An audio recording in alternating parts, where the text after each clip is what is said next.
Hello, so I'm going to have a short Halloween stream. I wasn't really planning on streaming today, but thought I might as well do a short one. The government's just announced in the UK that we're going to have a second national lockdown for a month, starting I think mid this week. So that's sort of interesting. Probably sort of necessary considering how many people are breaking lockdown rules. So I thought I'd turn the good old PBF inside out because it becomes that weird vagina monster mask face. So there we go. Obviously, it's not meant to look like this, but if you turn the mask inside out, this is what it looks like.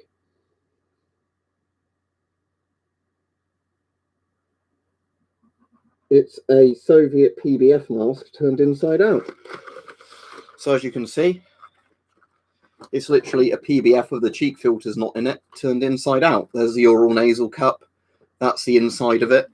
Obviously, if you look at it from this side, it would look more like the mask you know. As I was just saying, Ethan, it's probably necessary because of all the people breaking lockdown. It was getting so complicated with different tiers for different areas that didn't really make sense. That I think it was pretty much necessary to do it because, again, if you're in a lot of areas, there are people breaking all the lockdown rules to the point, Happy Halloween, Altrix. I think it's pretty much banned here. As far as I'm aware, there's no pumpkins down my road. I've not seen anybody trick-or-treating. Because, obviously opening the door and giving kids sweets is going to spread the virus a fair bit. So let's see if I can figure out how to get this to turn back inside the right way round now.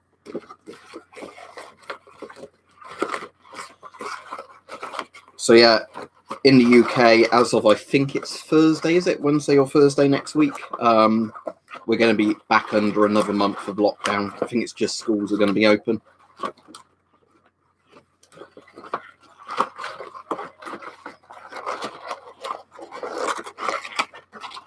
Yeah, these are generally easier to put inside out than they are to put back. There's sort of some of the mask reappearing. There we go. It's back to looking like a PBF. Obviously, these aren't in it at the moment, but I'll have to struggle to put those back in at some point.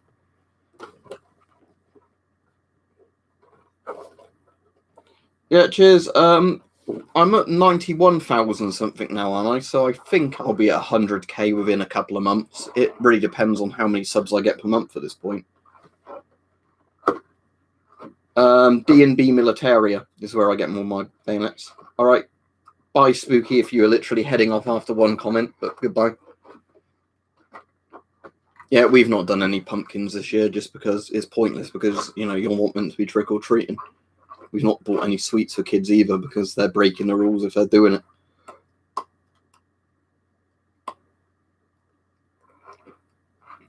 Well, a gas mask would be good for Halloween because then you're not going to breathe in corona. Yeah, this is the thing, Altrix. This is why in the UK, as of like an hour ago, the government's announced another national lockdown. Just because the problem was when they were trying to do it on people's responsibilities again, guess what?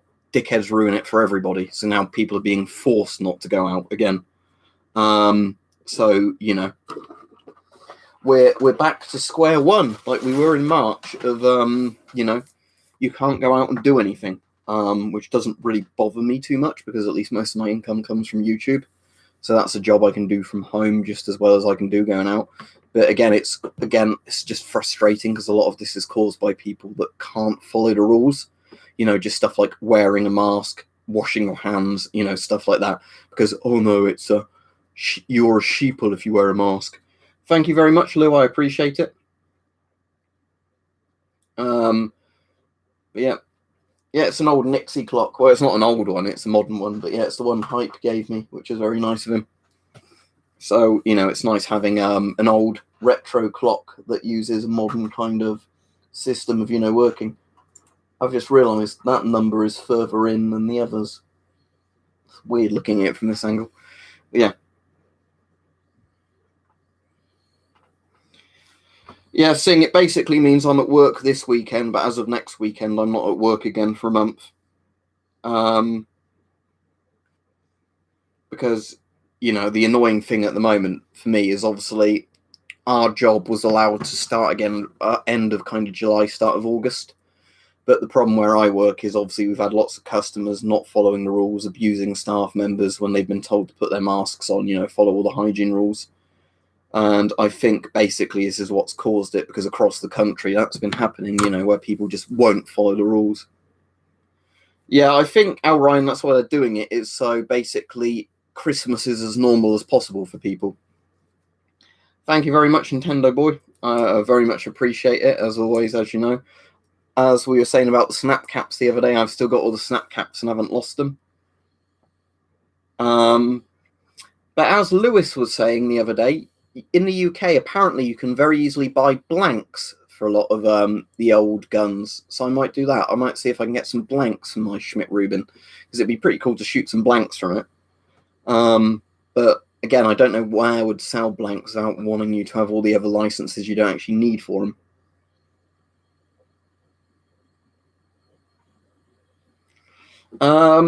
What sort of horror stories, Hayden? Because most of the ones I've said before in videos are ones that have actually happened to me. You know, like weird things happening at like work or out with the night vision. All right, Mike. Yeah, I'm only doing a very short one. I wasn't planning on streaming tonight, but as I basically found out today that I'm not going to be at work for the next month, I thought I might as well come on, because even if tomorrow's a busy day, I'm not going to be in for, you know, a while after that. Well, I'm glad he got fined, Mr. Liveira, but yeah, it's really frustrating, isn't it, that everybody suffers because of some people that just won't follow the rules. Oh, that's cool, Nintendo Boy. I'd obviously need to get the stuff that you can make for blanks, but I will look into it. Thank you very much again, Luke. Right, my favourite bayonet that you can easily get, when I say easily, I mean that, you know, turns up quite often, are these. The Swiss, I always say Swiss when I want to say Swiss and then something starting with S. The Swiss Sturmgewehr 57 bayonets, the ones for the SIG 510. Of course, Mike, share a link if you want to. Only if you're doing it somewhere, Rob, where it's not legal to do it. But as again, this was brought up on another stream the other day. But yeah, the Swiss Sturmgewehr 57 bayonet is a pretty good one that you can get for generally like £30 to £50 on the sites that keep them in stock. I mean, these are really cool, nice old bayonets, you know. But these are actually well priced, because the problem is with stuff like the old Lee Enfield sword bayonets, they're very expensive, you know.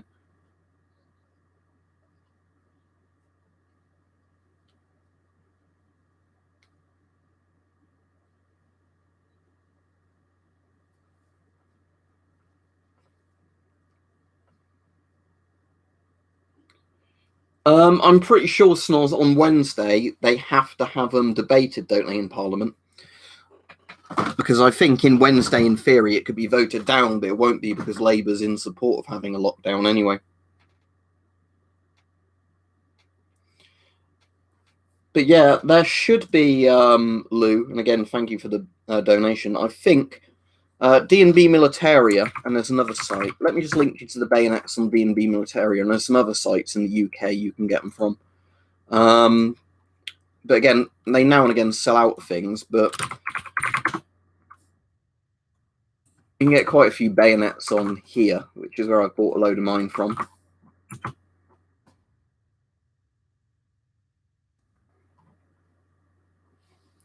So I'm seeing if they've got... I mean, they've got the SLR bayonets on there, but £85 for those seems like quite a lot, considering they're just, you know, very basic things. But the World War I really long bayonets are always cool, like the Lee Enfield ones and, you know, the Gewehr bayonets. I suppose it depends what kind of bayonets you like. Because obviously, like, modern ones are a lot more like just practical kind of utility knives. Whereas, you know, the old bayonets are like the much cooler kind of massive sword, or, you know, like big cruciform bayonets. So they've got some of the Martini Henry bayonets on here. Again, they're quite a lot of money.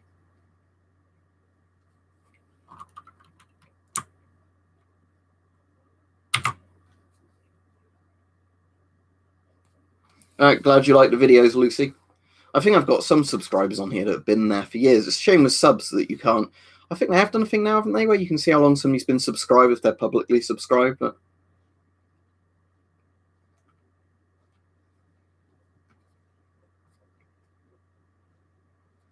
yeah, there's like a machete bayonet like that, Peach, isn't there, for some of the American things, like the smat chips or whatever they call them.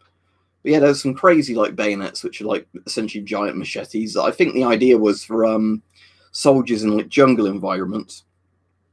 They had like a machete for chopping plants or whatever that also had a bayonet lug, so you could attach it to the gun, which I guess makes sense, but it always looks really crazy when you've got you know, a giant machete or kukri just literally sitting on a gun.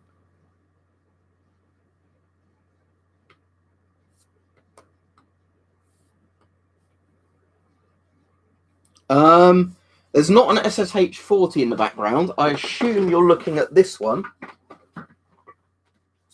This is a Yugoslav M59. Is it M5985 they're called? I think. And these are basically the Yugoslav version of the Stahlhelm.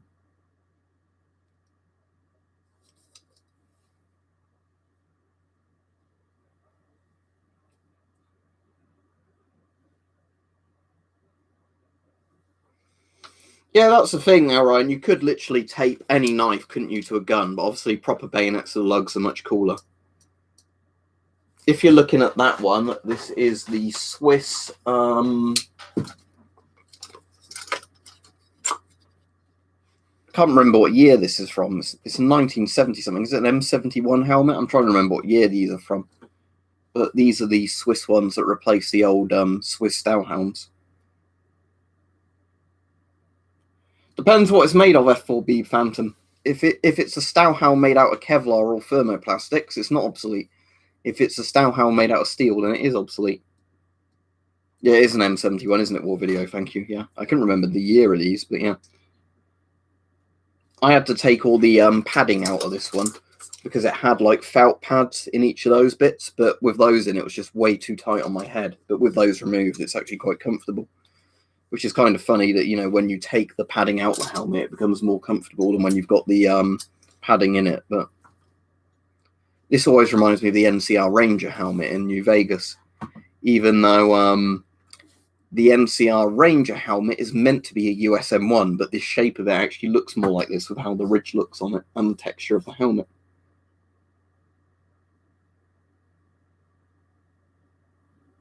Favorite Soviet gas mask? The Shums. This one, the Shums.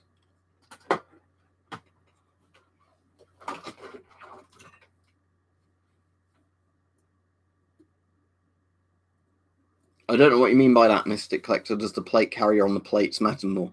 The plate carriers to stop, like the actual plates on a plate carrier stops the rifle rounds.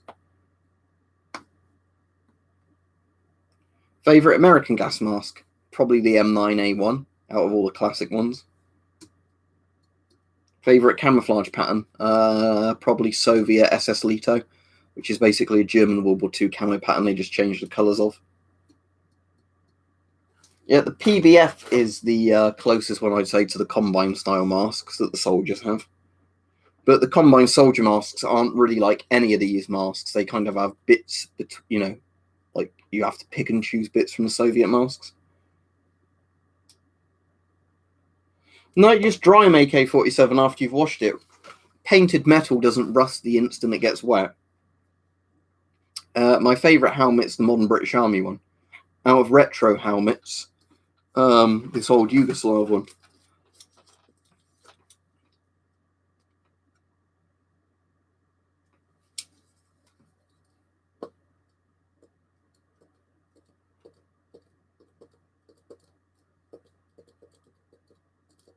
Favorite gas mask filter? Hard to say, because just any modern one that's like a hard plastic case that's, you know, like a multi-gas filter. There's not really much that it comes down to when you get like a modern sort of NBC CBRN filter. They're all pretty similar. No, it's because I had it out earlier, so I had it just sitting on the chair next to me. But yeah, I wish I had pockets big enough to fit helmets in, but sadly they're not quite big enough to do that. Is that a helmet in your pocket, or are you just happy to see me? Yeah, the Swiss one's got quite a bit of width to it, hasn't it? Even though it's not as big as the old Stahlhelm in terms of width, it's still pretty wide.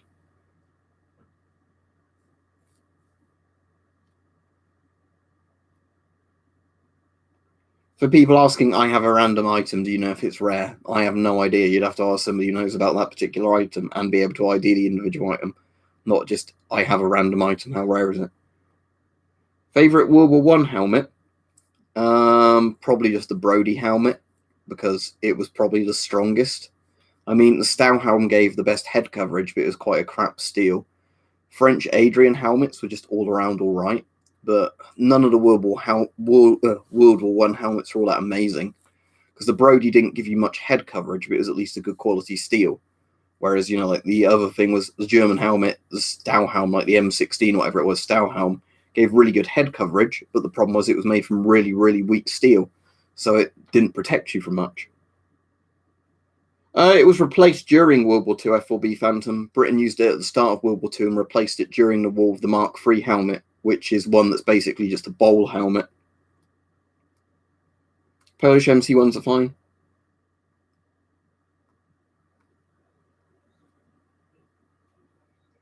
Yeah, there's loads of different designs, aren't there, though, AK-47? But I suppose it's because of the ridge going along the top, isn't it, that reminds you of the Adrian helmet? Because the Adrian helmet's the French World War I one. But yeah, it's because it's got that ridge going along the top, I imagine.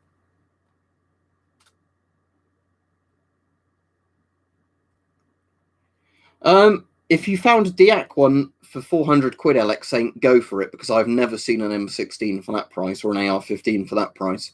All the Diak ones I've seen are normally several grand. So yeah, go for it. I do not believe I do war videos because I don't recommend, not recommend, I don't, you know, recognize the name of them.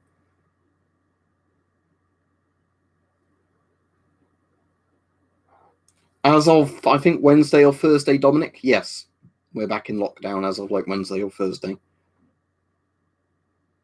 Well, it'd be cool to get a Stuka Siren, wouldn't it? But I doubt there's any for sale. It'd be very, very hard to get an old Jericho trumpet. It's literally like a little wooden propeller, the Stuka Siren. Because it was just a wooden propeller that when the plane dived, the wind going through the propeller span it, making it whir higher and higher pitch as the plane got faster. Favourite military transport helicopter, the Hind, just because it's a gunship and a transport helicopter in one.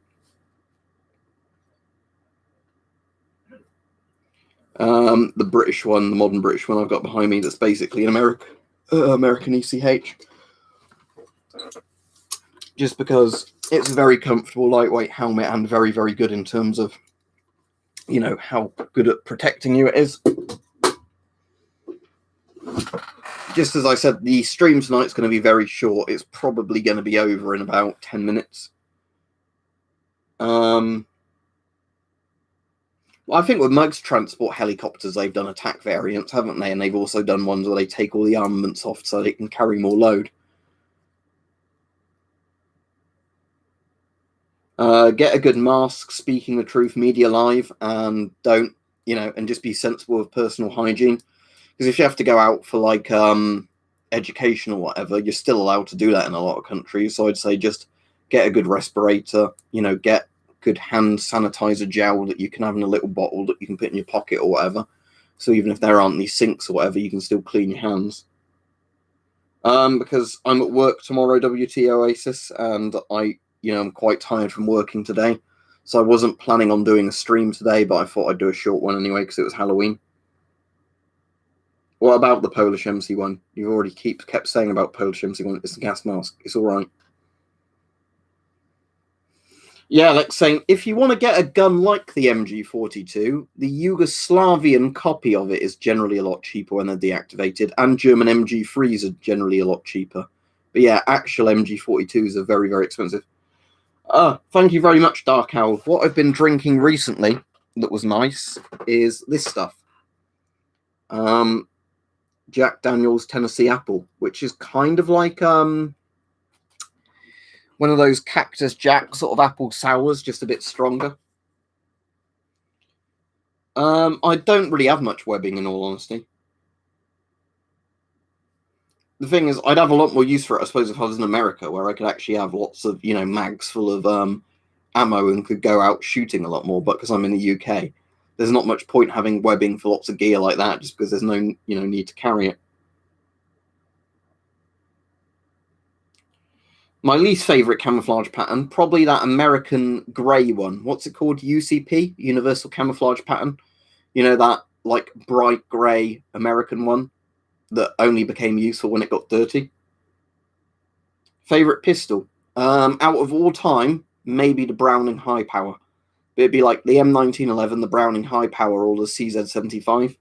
It's those kind of style pistols I really like, regardless of caliber, but like the look of them. I know like there's lots of much better modern pistols, like some of the modern SIGs and Berettas are way better. But in terms of just aesthetics, the John Moses Browning pistols, like the 1911, the High Power. I don't think I've tried that one, Ryan. I've tried quite a few single malts that are like 5-10 years, things like that, and a lot of them are very nice. It's just they're pretty pricey. Favorite World War II MG? Bren gun. I mean, I know something like the MG42 is technically a lot better, but a Bren gun is classic. My granddad really loved the Bren gun. No, the Black Mesa incident happened in Nevada, didn't it? With Gordon Freeman. So no, I wasn't there.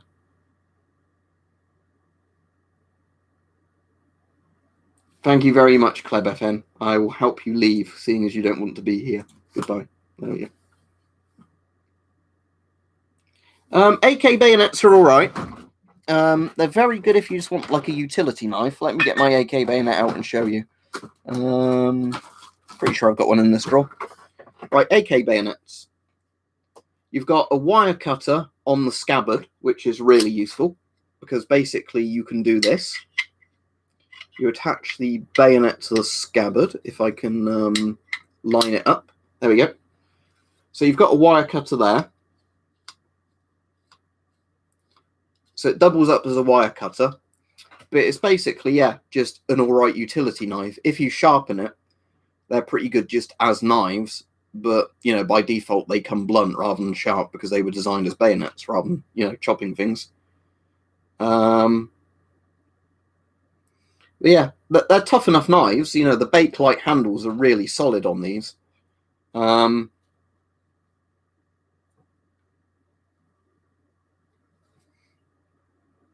But yeah, AK bayonets, if you can get them for not too much money, AK bayonets are good, solid knives. They're just, not as interesting, in my opinion, as a bayonet that looks like that. But for actual, practical purposes, the wire cutter on them is very useful. You don't have to use it to cut wire, you can use it to cut other stuff, but it's just nice to have a bayonet, where it has utility uses and that. Well,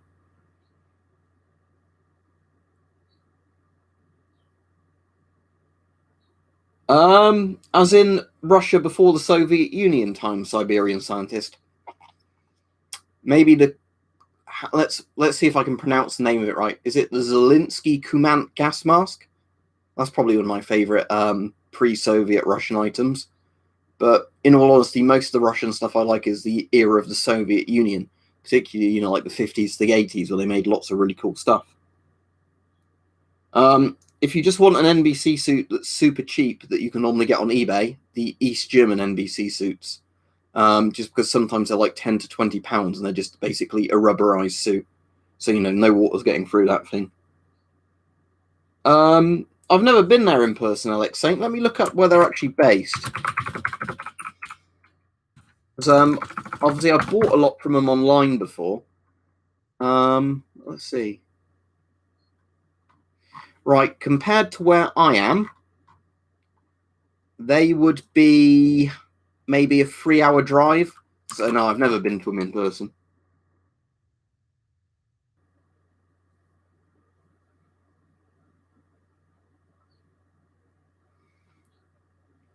Can I cheat and say Cockerel subscribe to me? Because Cockerel tastes better than chicken and turkey.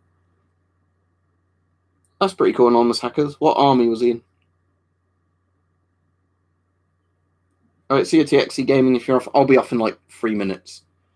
But massive thank you to everybody that donated tonight. Sparrow, right, favourite subscriber. We'll have to add up how much they've all donated. But in all honesty, I've watched Weapon Collector longer than anybody else, and we're both subscribed to each other, so probably Weapon Collector. Favourite battle tank or personnel carrier? Out of the old personnel carriers, I obviously really like things like the old BMPs, the Soviet BMPs, just because they were very early amphibious, you know, like APCs/IFEs. In terms of tanks, just Challenger 2. I know I'm being very generic with that because, it's a modern British tank, but yeah, Challenger 2. Well, if I say British World War II tank, does the Centurion count? Because it was designed during World War II. They just never fielded it during World War II. And the Centurion was amazing. But most British World War II tanks were shit, in all honesty. T-3485, subscribe to me, because that's a bland, boring answer, but it's the famous one.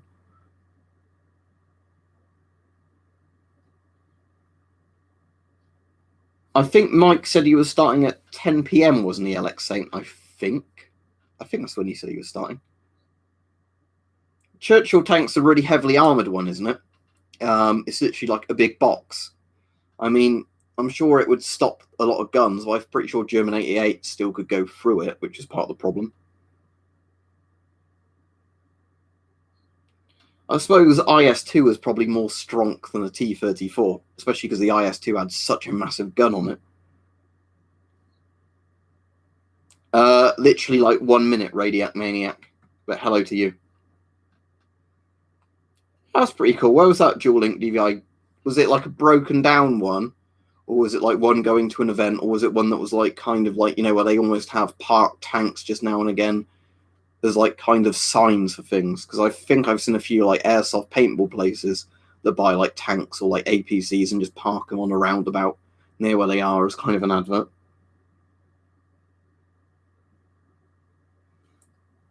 Well, modern German Flecktarn's inspired by the German 44 dot camo, isn't it?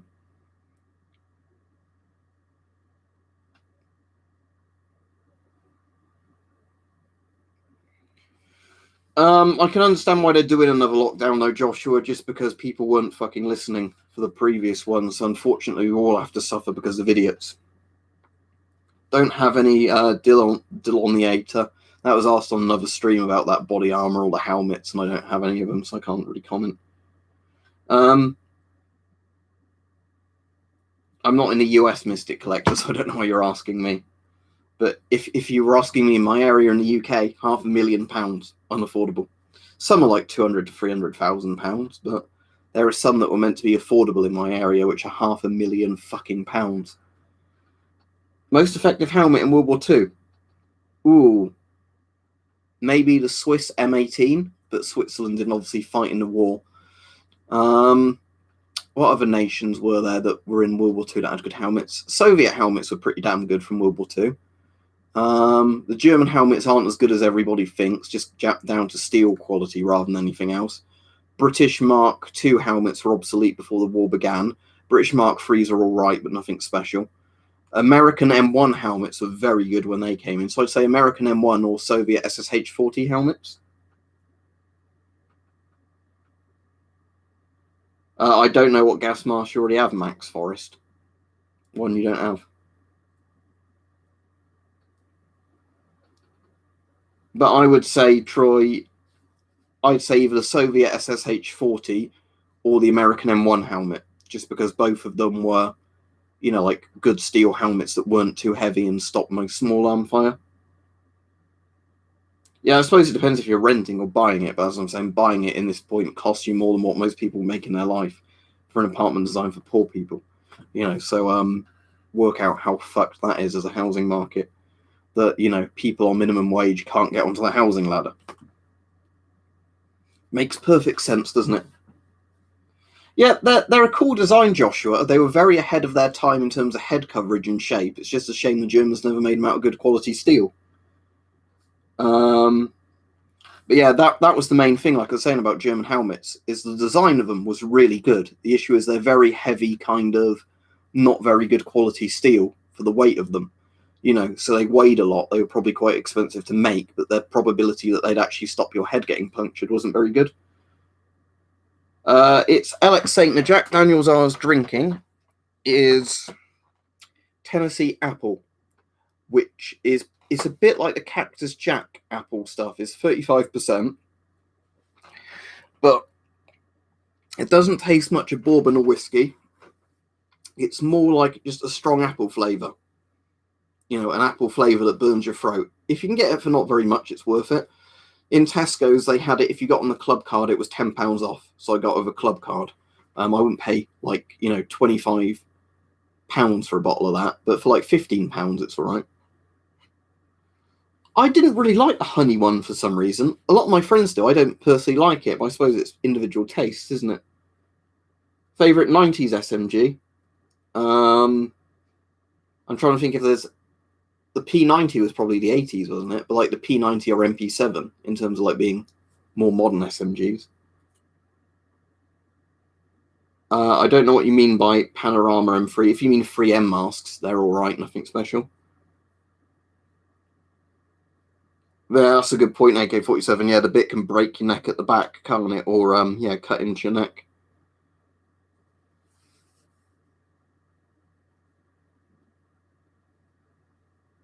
Right, anyway, see everybody. Thank you to everybody that donated. As I said, it wasn't going to be a very long stream tonight. I just wanted to do one because it's Halloween, you know, another lockdown coming. But yeah, have a good evening, everybody, and thank you to anybody that donated. I'll hopefully catch some of Weapon Collector's premiere video tonight, but I don't know if I'll be on for all of it. Right, see ya. Goodbye.